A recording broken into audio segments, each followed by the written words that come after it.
In the ancient city of Rajagaya, near the Vulture's Peak, the venerable Narada was descending the mountain after his morning meditation. Suddenly, he encountered a strange being. It was a Peta, an afflicted spirit with a body that shone like pure gold, illuminating the forest, but possessing the face of a pig. Narada asked, Your body is golden and beautiful, lighting up all directions. But your face is that of a pig. What karma have you done in your past life to deserve this?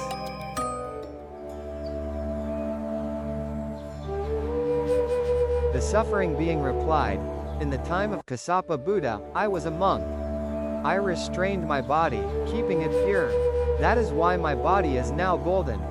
However, I did not restrain my speech. I insulted others and spoke harsh words. Because Your of that impurity verbal poisons misconduct, my everything! face has become Get like out this. of this sacred place! I tell you this as a warning. Do not commit evil with your mouth. Do not let your speech ruin you, lest you share my fate.